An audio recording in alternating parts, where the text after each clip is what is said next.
Vous connaissez probablement les 10 commandements de la Bible, qu'on résume souvent à des bons conseils. Ne tue pas, ne vole pas, honore tes parents. La liste est longue. Et ce ne sont là que les 10 premiers.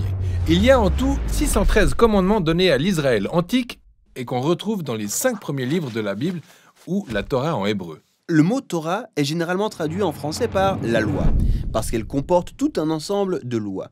En les parcourant, on se demande, suis-je censé obéir à quelques-unes de ces lois ou à l'ensemble? Au fait, à quoi sert la loi?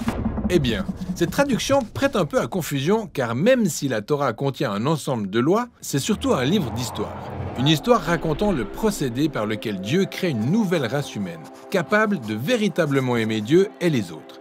D'ailleurs, en se référant à la Torah, Jésus a dit qu'il était venu pour mener cette histoire à son accomplissement. Raconte-moi donc cette histoire, que je vois comment elle s'accomplit. Elle commence par Dieu qui crée l'humanité, qui par la suite se rebelle. Dieu choisit Abraham pour bénir toutes les nations par le biais de sa famille, laquelle finit par subir l'esclavage en Égypte. Dieu vient donc à leur rescousse, et au mont Sinaï, il conclut une alliance avec le peuple d'Israël. C'est une sorte d'accord dont les termes sont contenus dans les lois que Moïse donne au peuple. C'est une forme de constitution. Certaines lois concernent les rituels et pratiques qui démarquent Israël des autres nations, et d'autres lois concernent la justice sociale ou la moralité. En pratiquant ces lois, Israël serait le reflet de la nature de Dieu aux yeux des autres nations. Donc, le reste de la Torah n'est que la liste complète des lois que Moïse donne à Israël? Pas du tout. Le reste de la Torah est la suite de l'histoire. Et les 613 commandements ne constituent qu'une partie de cette constitution initiale. Même que ceux-ci ont été subdivisés et répartis à des moments clés de l'histoire. Maintenant, observe bien et tu verras un schéma ressortir clairement. Moïse donne les premières lois à Israël. N'adorez pas d'autres dieux, ne faites pas d'idoles. Et tout juste après, une histoire montre comment le peuple d'Israël viole ces mêmes lois. Ils se mettent à adorer le veau d'or. Puis, Moïse leur donne d'autres lois.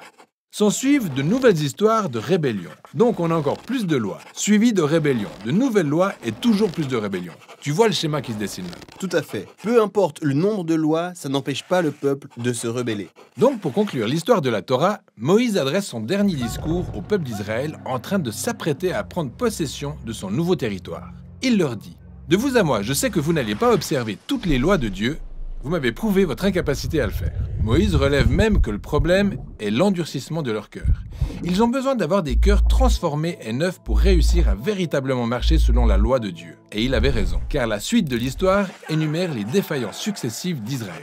À peine sont-ils entrés en terre promise qu'ils ont commencé à violer toutes les lois. En effet, dans les textes de la tradition juive, la section suivante est celle des 15 livres des prophètes qui font une analyse complète de l'histoire. Tenez, Ézéchiel par exemple. Il a affirmé que le peuple d'Israël ne pourrait obéir à la loi que si l'Esprit de Dieu transformait au préalable leur cœur de pierre en cœur de chair. Selon Jérémie, c'est la condition pour que l'obéissance au commandement de Dieu ne soit plus une obligation, mais découle naturellement des cœurs où la loi est inscrite.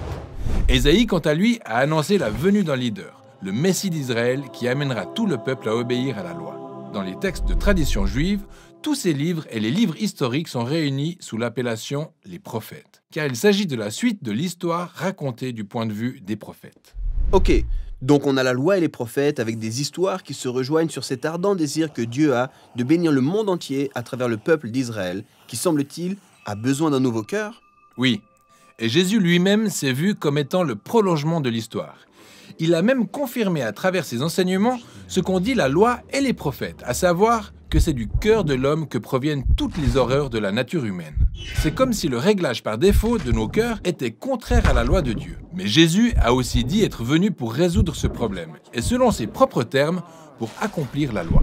Mais qu'entendait-il par accomplir la loi? Tout d'abord, il a dit que tous les principes des lois de la Torah se résumaient dans ce qu'il a appelé le plus grand commandement, qui nous appelle à aimer Dieu et à aimer les autres. Ça semble plutôt simple, étant donné qu'on cherche tous à aimer. En fait, on pense vouloir aimer, mais Jésus a démontré à quel point l'amour est bien plus exigeant que l'on imagine. Il cite donc la loi, ne pas tuer. Et il ajoute, en effet, le fait de ne pas céder à l'envie de tuer quelqu'un peut être un acte d'amour. Mais il dit aussi que le fait de manquer de respect à quelqu'un ou de ressentir de la haine envers une personne constitue au même titre que le meurtre une violation de l'ordre moral de Dieu, car c'est tout sauf traiter cette personne avec amour. Ainsi, Jésus déclare que le véritable amour doit être manifesté même à nos ennemis. Cela dit, malgré la simplicité de ce commandement, Jésus a démontré que nos cœurs sont dépourvus de la capacité à respecter le commandement le plus basique de Dieu, qui est d'aimer les autres. C'est déprimant quand même. Mais là où Israël a échoué, Jésus a réussi à mener l'histoire jusqu'à son accomplissement. En tant que Messie d'Israël, il a parfaitement aimé Dieu et les autres en incarnant aux yeux de toutes les nations le reflet de la véritable nature de Dieu. Il l'a démontré à travers ses actes de compassion et de miséricorde. Et pour couronner le tout, en aimant ses ennemis au point de mourir pour eux. Et après sa résurrection, il a promis à ses disciples qu'il enverrait l'Esprit de Dieu pour transformer leur cœur afin qu'ils puissent le suivre et accomplir la loi, c'est-à-dire d'aimer Dieu et aimer leur prochain. Voilà qui accomplit l'histoire de la loi et des prophètes, ou, pour reprendre les termes de l'apôtre Paul, celui qui aime accomplit la loi.